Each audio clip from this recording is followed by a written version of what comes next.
Bonjour à tous, j'espère que vous avez passé un super week-end. On est parti pour l'analyse technique du week-end. Pour bien débuter cette semaine, on va analyser le Bitcoin, l'Ethereum, le ZRO, le IO, le NIR et le IMO parce qu'on s'est fait lister sur du coup Mexe et vous allez pouvoir trouver la charte sur TradingView. Donc ça c'est vraiment pas mal, vous allez voir, j'ai pas mal de trucs à vous dire par rapport à ça et on est super content de l'avancée qu'on est en train de faire. Franchement, je vous dis les semaines qui arrivent là, je pense dans les 2-3 prochaines semaines qui arrivent, ça va être banger. Genre vraiment ça va être vraiment banger.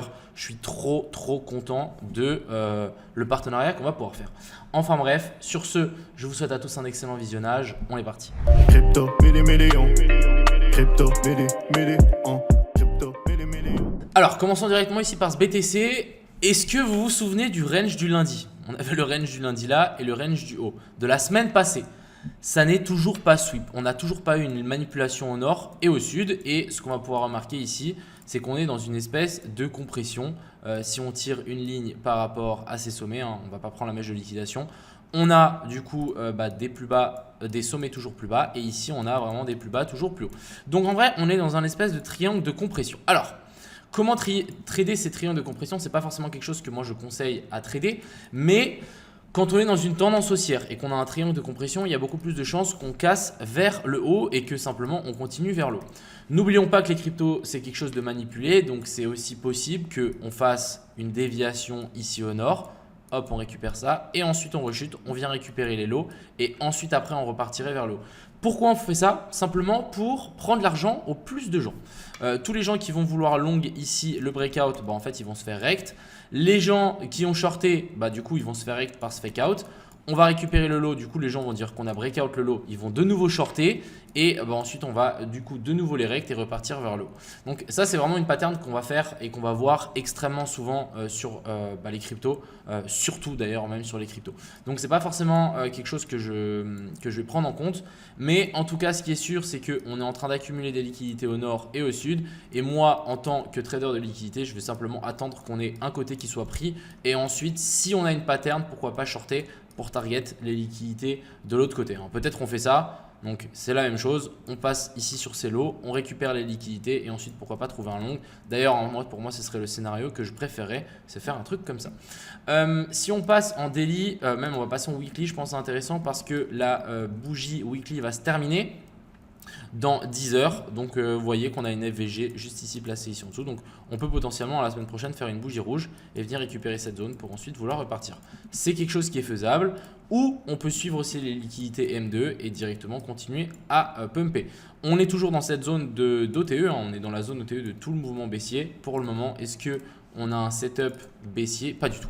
On n'a rien du tout. C'est pour le moment full haussier. Donc pour le moment, on patiente et dès qu'on a des setups, on les prendra. Du côté de l'Ethereum. Alors, du côté de l'Ethereum, la tendance est toujours intacte. Vous voyez que là, on a fait un COS. On est venu faire un nouveau plus bas, on est remonté. On est revenu faire un COS. Et là, c'est la même chose. On est redescendu. Il me semble qu'on est toujours… Ok, on est passé un petit peu plus en dessous de la zone de FVG ici. Mais franchement, il n'y a rien de bien dérangeant. Tant que ce lot-là, ici tient. Et tant qu'on n'a pas vraiment une énorme cassure en dessous. Pour le moment, je veux rien dire. Mais ça m'a l'air totalement bullish. Donc, je pense qu'il va falloir simplement trader la continuation de tendance. Potentiellement analyser cette trendline. Je ne suis pas fan des trendlines, mais moi je la trouve assez pertinente pour le coup.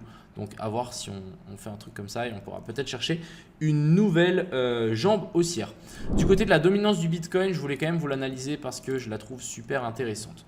Déjà, la semaine va se terminer. Donc qu'est-ce qui va se passer? On va créer pour une fois une fair value gap, mais ici. Donc, est-ce que la semaine prochaine, on va avoir une bougie qui vient juste taper cette zone de fair value gap et ensuite se faire rejeter?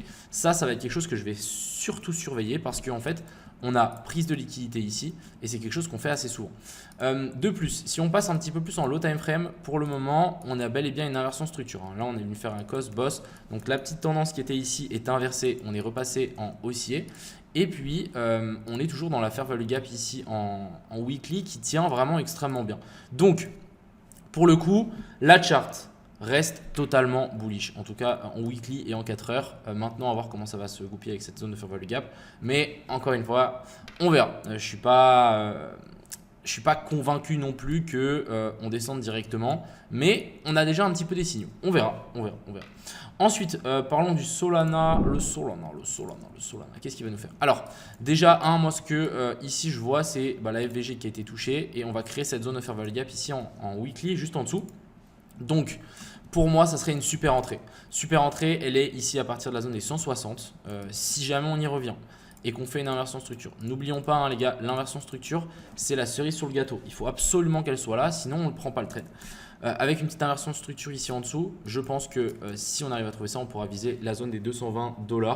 Donc, encore une fois, il faut attendre d'avoir un sweep de ces lots avec une inversion structure pour potentiellement prendre une position, mais en tout cas, je ne rentrerai pas ici.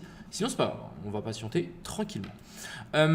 Continuons, on va parler du ZRO. Alors, ZRO, moi j'ai toujours ma position, je dois être à moins 15 000. Ouais, je n'ai pas envie de vous cacher les pertes parce que ça fait partie du jeu. C'est une position que je veux vraiment holder. Pour le moment, je hold. On est venu sweep donc le petit lot qu'on avait laissé là. La tendance est toujours intacte. On est dans la zone de fair value gap en daily. Là, ce que j'ai envie de voir pour aujourd'hui, c'est qu'on fasse une clôture au-dessus exactement la zone des 2.7. Pourquoi? Parce qu'en fait, si on fait une clôture au-dessus de cette zone de fair value gap, ça veut dire que la zone de fair value gap, elle a agi en tant que support. Et ça veut dire qu'on sort de cette fameuse zone de support. Et si on fait ça, peut-être on fera genre une petite touchette et ensuite ça repartira vers des nouveaux plus hauts. Donc j'ai vraiment envie d'avoir une clôture ici au-dessus. Pour le moment, j'ai holdé ma position. On verra si c'est une bonne idée ou pas. Mais pour le moment, ça a l'air de plutôt bien se reprendre. Donc je suis plutôt content. Du côté contre le BTC, on est venu sweep ce lot-là. Donc en vrai, je me dis si on est venu sweep ce lot-là, c'est plutôt bon signe. Ensuite, continuons. J'ai envie de vous montrer le NIR qui, lui… alors là, je vais juste supprimer ça parce que j'avais fait un petit cours pour Crypto Pro. Hop, on va passer en weekly. On va surtout passer même en daily. Qu'est-ce qu'on est venu faire? COS, sweep du lot. Sweep du lot plutôt. COS, on redescend. On vient chercher quoi? La FVG en daily. Est-ce qu'on a une inversion structure? Non. Donc difficile de vouloir prendre. Par contre, si en vrai, je ne sais pas si on peut prendre cette inversion structure, mais le fait qu'on soit cherché de la zone de FVG dans le sens de la tendance, moi je pourrais potentiellement le prendre. On est bel et bien revenu chercher la FVG qu'on avait laissée là, c'est super propre. Potentiellement on peut aller chercher plus haut. Alors encore une fois, vous allez me dire, je suis vraiment pas fan de cette inversion structure, je vous dis clairement pourquoi. Parce que ici le COS est genre littéralement 2-3 fois plus petit que le boss et on veut quelque chose de plus ou moins proportionnel normalement. Mais voilà, à voir. Ouais, franchement, je l'aime pas du tout. Pourquoi? Regardez, en plus, on a la FVG, on est venu toucher. Donc, simplement, patientons. Si on a une inversion structure qui se pointe le bout de son nez ici sur le NIR, dans toute cette zone-là, pour moi, ça va être super intéressant à prendre. Pour le moment, on attend. Le IO, même chose. Regardez mon alerte où je l'avais mis ici sur la zone des 0,9. C'est un front run. Donc, qu'est-ce qui se passe? On crée une zone de liquidité ici en dessous. On crée une zone d'inducement. On crée de l'intérêt. Du coup, potentiellement, on vient chercher la FVG et ensuite on y revient. Et ensuite, après, on pourra prendre une position. Je pense que ça ne sert à rien de vouloir FOMO ici parce que si jamais vous voulez FOMO, vous mettez où votre stop loss? Vous le mettez là, c'est sûr, vous allez être pris. Et vous le mettez en dessous, vous allez avoir un RR éclaté. Donc, simplement, on patiente.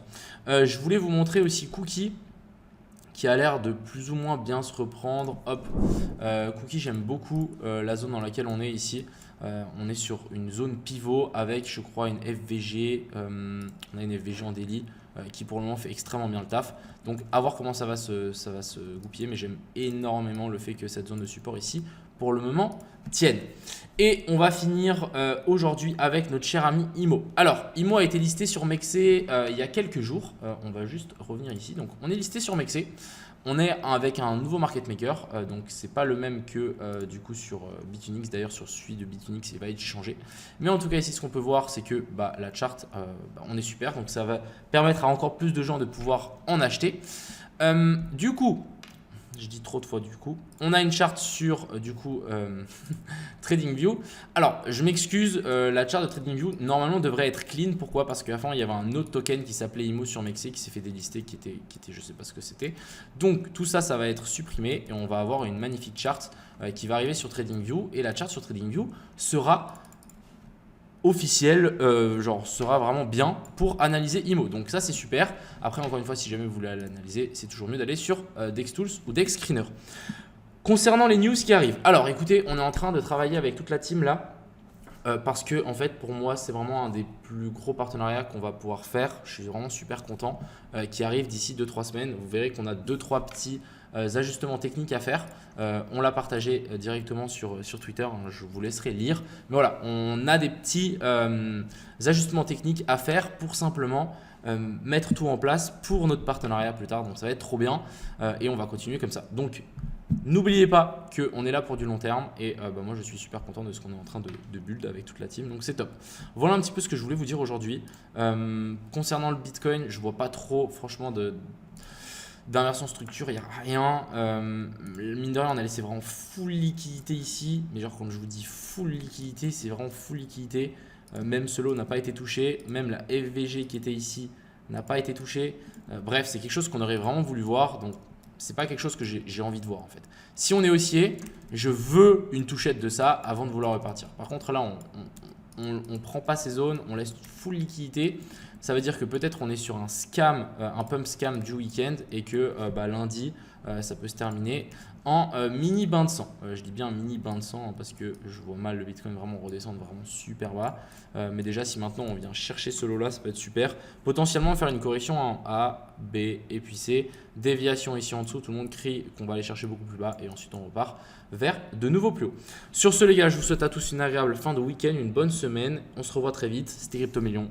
Ciao.